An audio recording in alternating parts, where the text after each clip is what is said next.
हरे कृष्णा। भक्ति भावों का खेल है। भक्ति हृदय के भाव है। पर क्या उन भावों को व्यक्त किया जा सकता है? अवश्य। प्रार्थना एक ऐसा माध्यम है जिसके द्वारा हम भगवान के प्रति अपने हृदय के भावों को व्यक्त कर सकते हैं। और इसी को श्रील रूप गोस्वामी, जो गौड़ीय वैष्णव परंपरा के एक महान आचार्य रहे, उन्होंने इसको गुह्यम आख्याति पृच्छति कहा है। सामान्यतया हमारे जो भी प्रिय होते हैं, सगे संबंधी होते हैं, स्वजन होते हैं, हम उनके साथ अपना दिल खोलते हैं, उनके साथ हृदय की बातें करते हैं।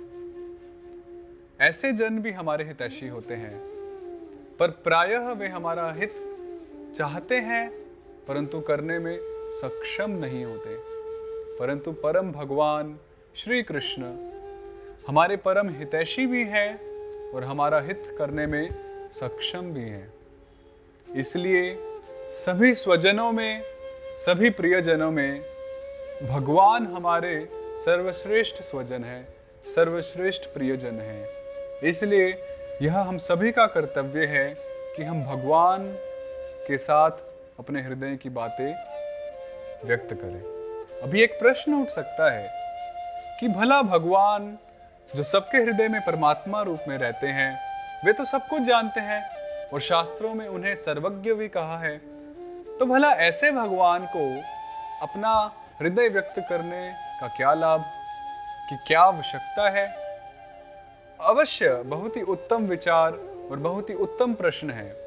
परंतु हमारे भगवान का कुछ स्वभाव ही ऐसा है कि जब तक जीवात्मा स्वेच्छा से अपने हृदय के भाव व्यक्त नहीं करती, तब तक भगवान उदासीन ही बने रहते हैं, कुछ सक्रिय नहीं होते। क्या भगवान को नहीं पता था कि द्रौपदी बहुत संकट में थी? क्या उनको नहीं पता था कि गजेंद्र हाथी पानी में डूबकर मरने ही वाला था? क्या भगवान को नहीं पता था कि माता पृथ्वी असुरों के बोझ से पीड़ित थी, दुखी थी? उनको सब कुछ पता था। परंतु जब तक द्रौपदी ने हे गोविंद, हे द्वारका वासिन कहकर नहीं पुकारा, प्रार्थना नहीं की, जब तक गजेंद्र ने नारायण कहकर प्रार्थना नहीं की, जब तक माता पृथ्वी ने पुरुष सूक्त आदि प्रार्थनाओं के साथ भगवान की स्तुति नहीं की, तब तक भगवान कुछ सक्रिय नहीं हुए, भगवान ने अधिक सहायता नहीं की। इसलिए भगवान हम हमेशा यह देखना चाहते हैं कि कब जीवात्मा स्वेच्छा से, भक्ति भाव से और श्रद्धा से अपनी प्रार्थनाओं को अर्पित करे, और भगवान हमेशा उत्सुक बने रहते हैं कि वे किस तरह से जीवात्माओं तक पहुंच सके और किस तरह से जीवात्माओं की सहायता कर सके। इसलिए हमें हमेशा प्रोत्साहित होना चाहिए और बड़े ही उत्साह के साथ, श्रद्धा के साथ और भक्ति भाव के साथ उनके चरणों में प्रार्थना अर्पित करनी चाहिए। और भगवान का यह वचन है कि जो कोई भी उनके चरणों में प्रार्थना अर्पित करता है, भगवान की उस व्यक्ति में, उस जीवात्मा में ममता भाव जागृत हो जाता है।